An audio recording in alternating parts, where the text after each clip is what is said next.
चुनाव में Congress party SVEEP करने जा रही है, स्वीप करने जा रही है, आंधी आ रही है। जिस तरह यहां एक परिवार को आगे बढ़ाकर कांग्रेस राजनीति कर रही है, वो पूरा दलित समाज देख रहा है। हम सबकी सरकार बनाएंगे, किसी एक की सरकार नहीं होगी, पूरे हरियाणा की सरकार होगी। गलती से भी कांग्रेस आ गई तो अपने झगड़ों में ही हरियाणा को बर्बाद करके छोड़ेंगे।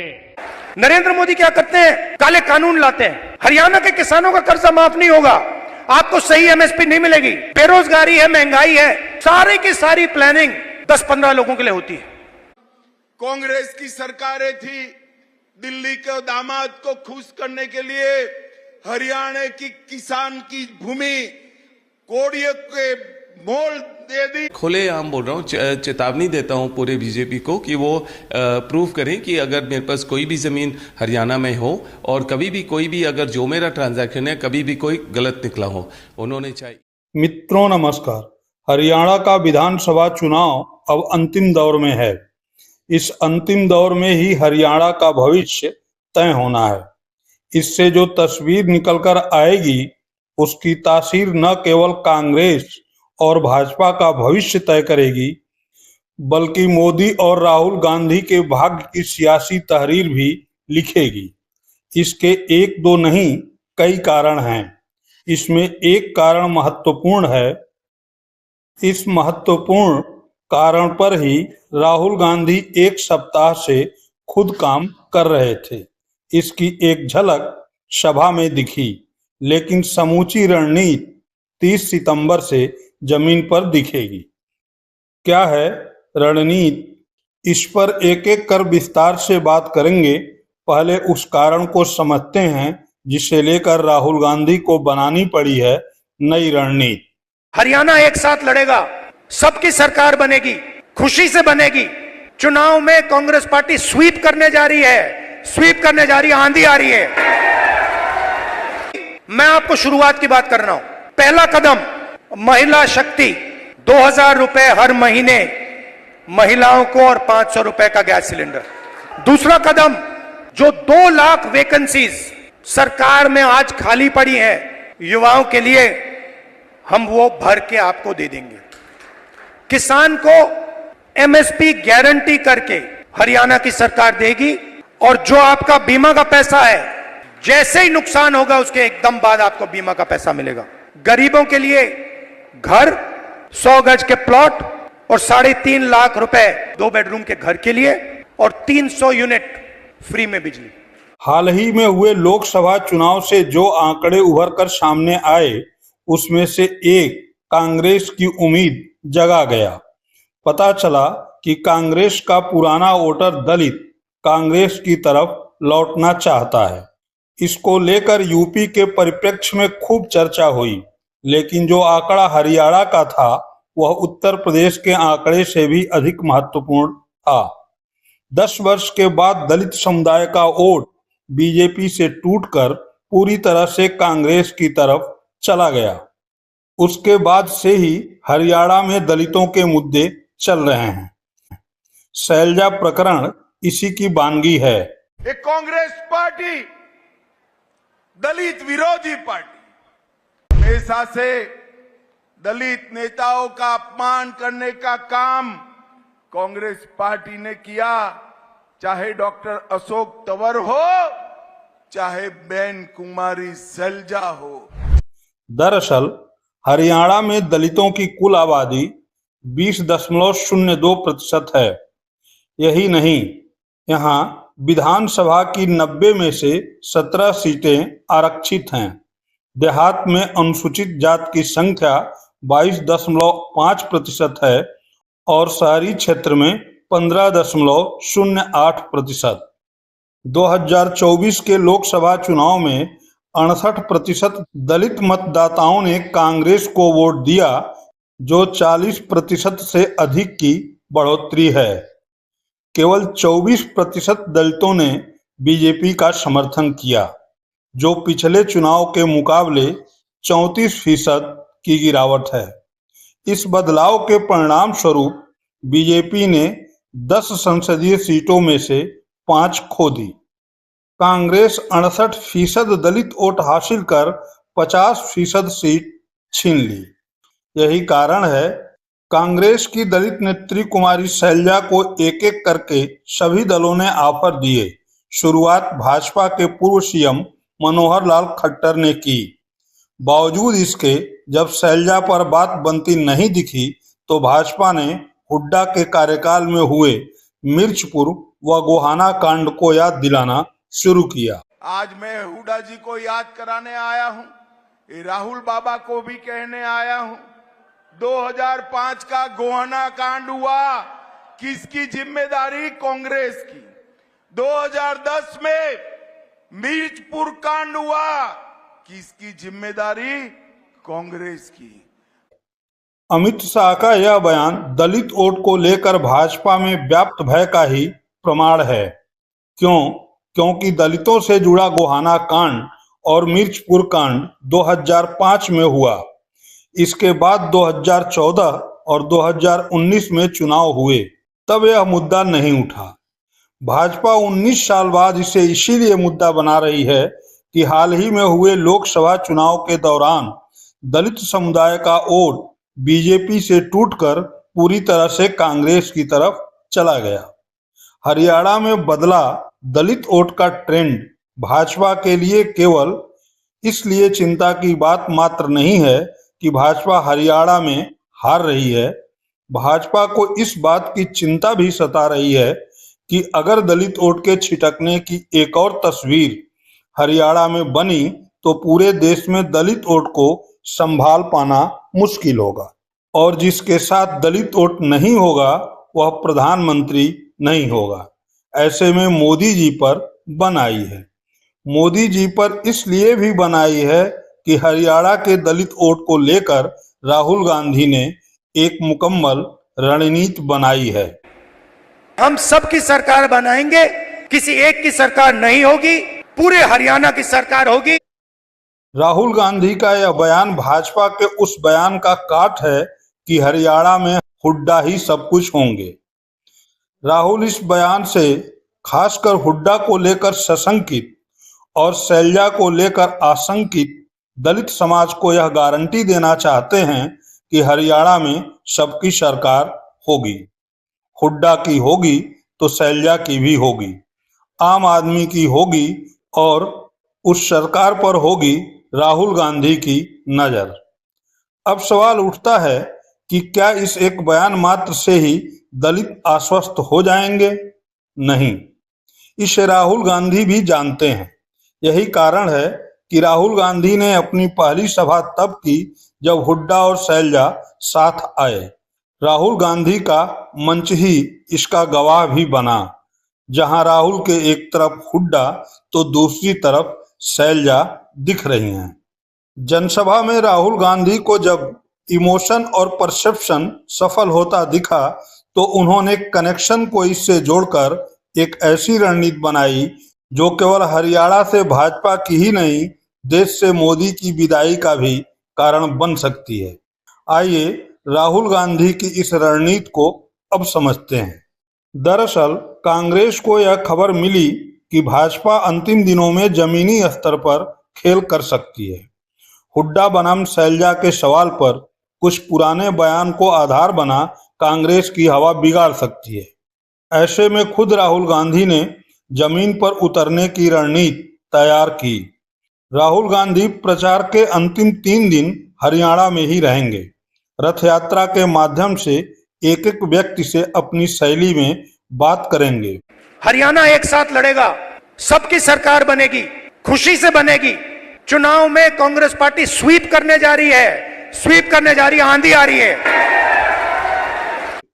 जनसंपर्क, सभा और नुक्कड़ सभा की उनकी इस रणनीति में प्रियंका गांधी भी साथ होंगी। 30 सितंबर से 3 अक्टूबर तक की इस रणनीति के तहत 80 विधानसभा क्षेत्रों को साधने का लक्ष्य तय है। इसके केंद्र में दलित मतदाता ही होंगे। इस दौरान प्रियंका गांधी अलग से महिला वोटरों को भी साधती नजर आएंगी। फिर इस चुनाव से निकलकर जो आंकड़े आएंगे वे समूचे देश में दलित का हाथ कांग्रेस के साथ के नारे को बुलंद करेंगे। भाजपा राहुल गांधी की इस सदी रणनीति को मात देने के लिए एक बार फिर घिसी पीटी रणनीति पर उतरती दिख रही है। 10 साल पहले जब यहां कांग्रेस की सरकार थी तब क्या होता था? आज जो नए वोटर है ना, 18 साल 20 साल के, उन्हें तो पता तक नहीं होगा कि 10 साल पहले हरियाणा को कैसे लूटा गया था। तब हरियाणा में किसानों की जमीन को जम करके लूटा गया। कांग्रेस ने हरियाणा को दलालों और दामादों के हवाले कर दिया था। दलालों और दामादों से बचना है तो कमल ही बचाएगा। किस किस कांग्रेस नेता पर आरोप लगे हैं ये आप अच्छे से जानते हैं। हरियाणा में एक भी नौकरी ऐसी नहीं थी, ये 10 साल पहले की कथा है, एक भी नौकरी ऐसी नहीं थी जिसमें खर्ची और पर्ची न चलती हो। सरकारी ठेकों में जमकर भ्रष्टाचार होता था। हरियाणा को लूट कर खाने वाली ऐसी करप्ट कांग्रेस को हरियाणा की सरकार से मीलों मीलों दूर रखना है, तब जाके हरियाणा बचेगा। कांग्रेस की सरकारें थी, दिल्ली के दामाद को खुश करने के लिए हरियाणा की किसान की भूमि कोड़ियों के मोल दे दी।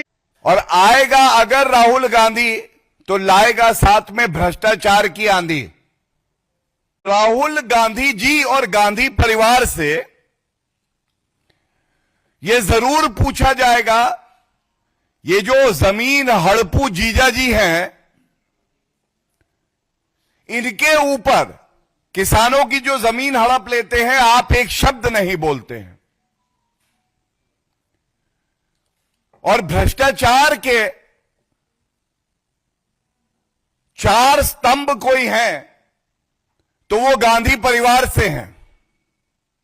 हमने देखा आदरणीय प्रधानमंत्री जी ने हरियाणा में चुनावी रैली में 2 बातें बड़ी अहम कही।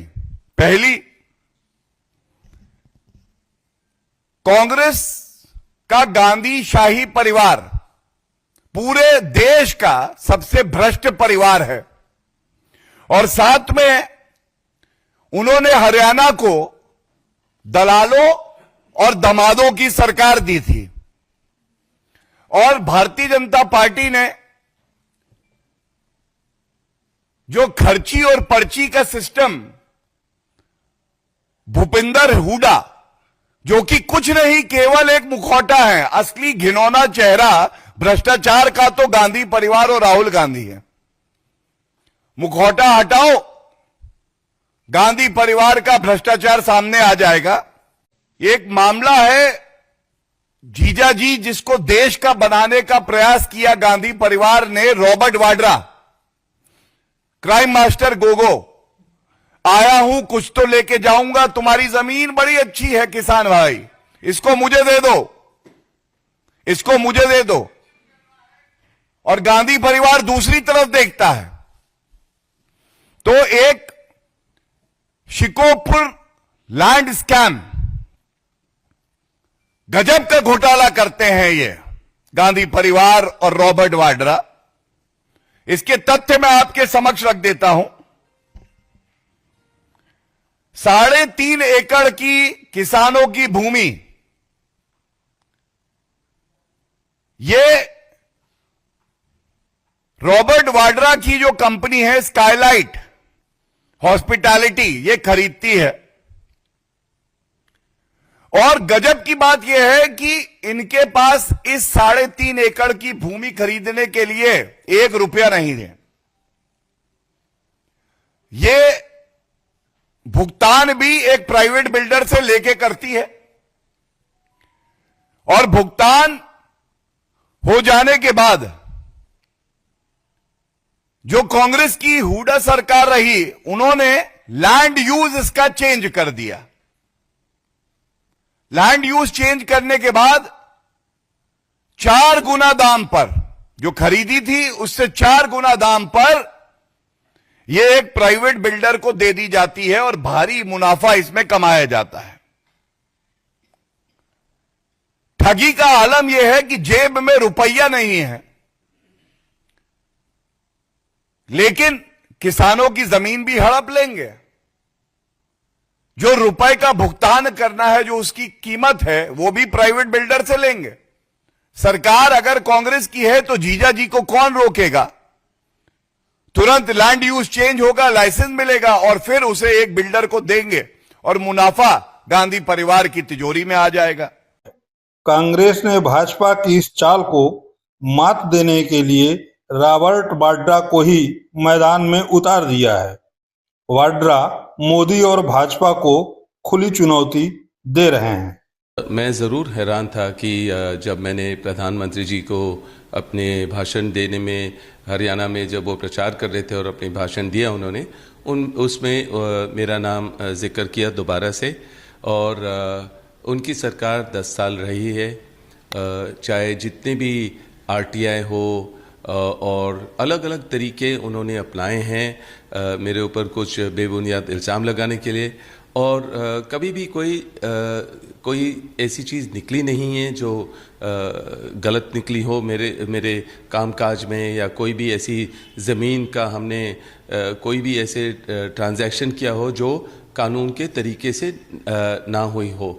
और मैं फिर से हैरान हूँ कि हर जहाँ भी रैली में जाते हैं वो मेरा नाम फिर से गलत इस्तेमाल करते हैं, जिस तरीके से दामादों के लिए या ऐसे कुछ दलालों के लिए ऐसे कुछ बात करते हैं। तो ज़रूर मैं हैरान हूँ। प्रधानमंत्री हैं, प्रधानमंत्री जी का जो पद होता है वो देश के लिए, प्रगति के लिए होता है। और ज़रूर कानून के तरीके से वो जो भी अपने इल्ज़ाम लगाना चाहे या जो भी कानून की तरीके इस्तेमाल करने चाहें वो सही रहेगा। और जब उन्होंने 10 साल से किया और कोई नतीजा निकला नहीं है, चाहे वो RTI किए हैं जिसमें एक भी मेरे कंपनी के नाम में ज़मीन हरियाणा में नहीं है। और तो मैं हैरान था कि फिर से अपनी जो उनकी नाकामियां हैं उसको छुपाने के लिए रॉबर्ट वाड्रा, मेरा नाम, दामाद और अलग अलग चीज़ें उन्होंने इस्तेमाल की कि सारा कुछ कि दामादों को दिया। मेरे कंपनियों में, किसी भी कंपनियों में हरियाणा में कोई भी ज़मीन नहीं है, RTI हो। और मैं खुलेआम बोल रहा हूँ, चेतावनी देता हूँ पूरे BJP को कि वो प्रूव करें कि अगर मेरे पास कोई भी ज़मीन हरियाणा में हो और कभी भी कोई भी अगर जो मेरा ट्रांजैक्शन है कभी भी कोई गलत निकला हो। उन्होंने चाहे ED का इस्तेमाल किया, इनकम टैक्स डिपार्टमेंट का इस्तेमाल किया और कई नोटिस मिले हैं। और जब भी कमीशन भी क्रिएट की, उन्होंने ढींगरा कमीशन क्रिएट किया, उसमें भी कोई भी चीज़ ऐसे निकली नहीं। ना उन्होंने पब्लिक में दिया कि हमें जितनी भी हमने अपनी कमीशन लगाए और हमने अपनी कार्रवाई की, कोई भी गलत चीज़ मेरे नाम से नहीं हुई है और मिलेगी भी नहीं, क्योंकि कभी हमने कोई गलत तरीका अपनाया नहीं। और हमने कभी भी कोई भी, चाहे हमारी सरकार कहीं भी हो, मैं किसी सरकार का इस्तेमाल नहीं करता हूं अपने कामकाज में।